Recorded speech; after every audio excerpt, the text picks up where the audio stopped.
ya tokoh atau siapa saja yang terlibat atau terkait dalam peristiwa tersebut. Yang kelima ada mengapa, menjelaskan tentang alasan atau terjadinya suatu peristiwa. Dan yang terakhir adalah bagaimana, menjelaskan tentang alasan atau penyebab terjadinya suatu peristiwa. Matiin gini ya. Terakhir ya, terakhir. Assalamualaikum warahmatullahi wabarakatuh. Waalaikumsalam warahmatullahi wabarakatuh. Selamat pagi semuanya. Amin. Oke, sebelum kita memulai pelajaran, marilah kita berdoa yang akan dipimpin oleh ketua kelas. Silakan. Bismillahirrahmanirrahim. Bismillahirrahmanirrahim. Rabbi shrah li sadri wa yassir li amri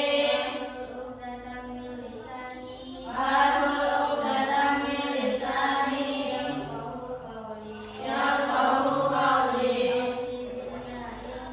Rabbi zidna ilman warzuqna fahman ya arhamar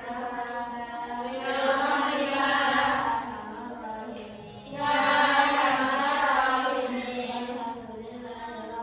Alamin. Saya jawabkan dulu ya.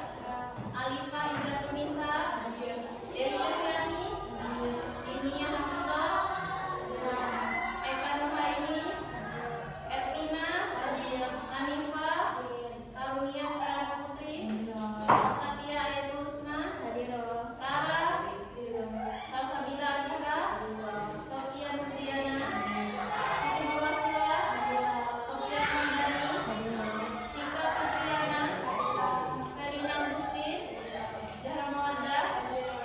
Gimana kabarnya hari ini? Baik. Oke, hari ini kita akan belajar tentang puisi ya. Ada yang tahu puisi itu apa? Gak ada yang tahu? Puisi adalah bentuk karya sastra yang mengungkapkan perasaan, pikiran, dan pengalaman hidup melalui rangkaian-rangkaian kata-kata indah dan bermakna. Ciri-ciri puisi ada 4. Yang pertama, ada bahasa yang indah. Yang kedua, rima dan irama. Yang ketiga, kiasan dan metafora. Yang keempat, ada struktur yang khas. Terus puisi juga mempunyai jenis-jenis. Yang pertama ada jenis puisi lama. Yang kedua ada puisi baru. Yang ketiga ada puisi naratif. Yang keempat ada puisi lirik. Dan yang kelima ada puisi deskriptif. Lalu puisi juga punya unsur-unsur. Yang pertama ada unsur intrinsik dan unsur ekstrinsik. Lalu fungsi puisi itu apa? Ada yang tahu fungsi puisi? Yang pertama, fungsi puisi untuk mengungkapkan perasaan, untuk menjadikan hiburan, dan memberikan pesan moral. Contoh puisi yang pertama, puisi lama misalnya pantun, syair, sama gurindam. Kalau puisi baru misalnya puisi bebas, puisi Belanda, dan puisi ode. Sekarang saya ingin kalian membacakan puisi yang sudah kalian buat. Silahkan dibuat dulu 5 menit ya.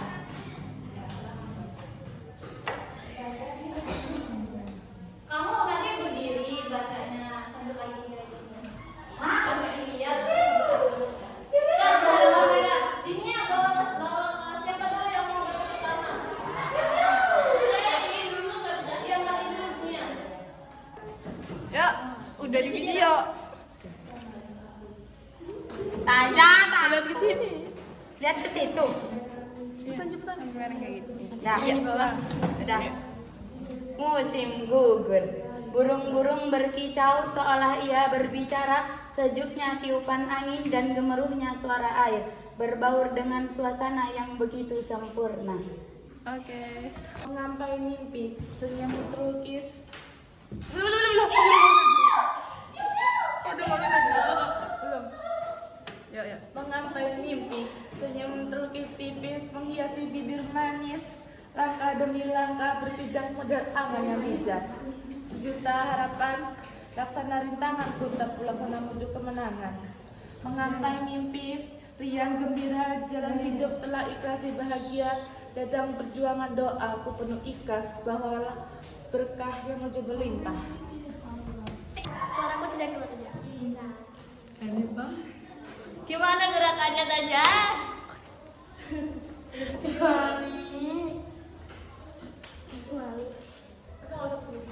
Guru.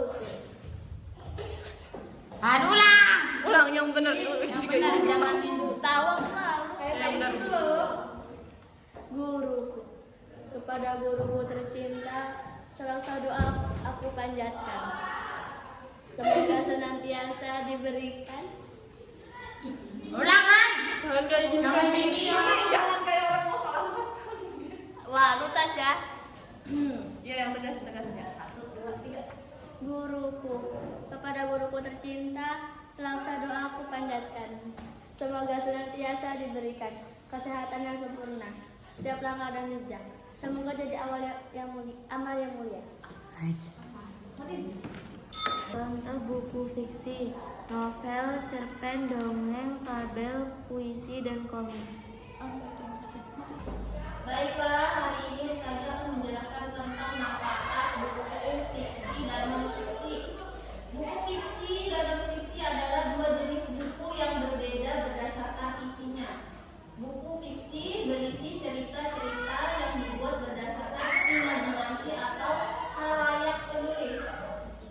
Sedangkan buku non-fiksi berisi informasi, fakta, atau penjelasan yang berdasarkan kenyataan. Dan data buku fiksi seringkali bertujuan untuk menghibur dan memberikan pengalaman imajinatif. Sementara buku non-fiksi bertujuan untuk menyampaikan informasi pengetahuan atau pandangan yang faktual. Buku fiksi pengertiannya adalah karya tulis yang berisi cerita-cerita yang diciptakan dari imajinasi penulis. Ciri-cirinya, yang pertama berdasarkan imajinasi atau khayalan. Yang kedua menggunakan bahasa yang bukan makna sebenarnya. Yang ketiga tidak memiliki sistematika penulisan yang baku. Yang keempat menghibur dan memberikan pengalaman imajinatif. Dan yang kelima memiliki tokoh, alur, tema, dan unsur cerita lainnya. Sekarang saja pengen kalian bikin contoh. Contoh dari buku fiksi itu apa? Oke.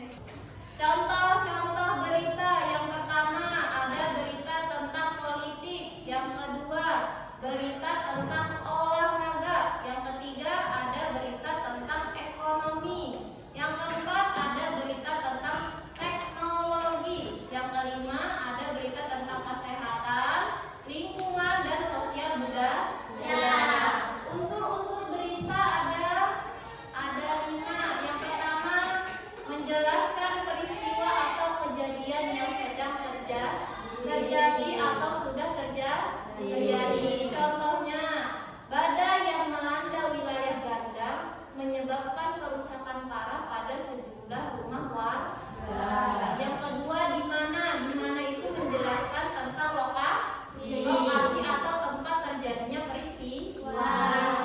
Contohnya, peristiwa tersebut terjadi di wilayah Gandang, Kabupaten Pulang Pisau, Kalimantan Tengah. Yang ketiga ada kapan, menjelaskan tentang waktu. Contohnya, badai tersebut terjadi pada dini hari tanggal 29 Mei 2025. Terus ada siapa itu menjelaskan tentang tokoh atau siapa saja yang terlibat atau terkait dalam peristiwa tersebut. Yang kelima ada mengapa, menjelaskan tentang alasan atau terjadinya suatu peristiwa.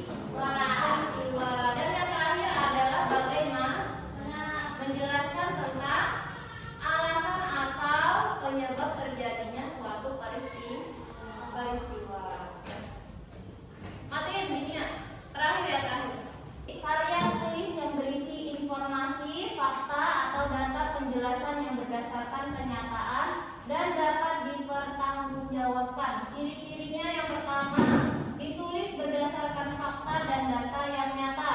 Yang kedua, menggunakan bahasa yang formal dan denotatif. Yang ketiga, memiliki sistematika penulisan yang baku. Yang keempat, menyampaikan informasi, pengetahuan atau pandangan fakta. Yang kelima, memiliki rincian subbab, judul subbab, isi buku, cara menyajikan isi buku bahasa, penulisan dan sistematika penulisan. Sekarang saja pengen kalian bikin contoh dari buku non fiksi. Siapa yang bisa menyebutkan? Nanti kamu bilang saya saja bikin. Langsung aja, saya langsung aja makin.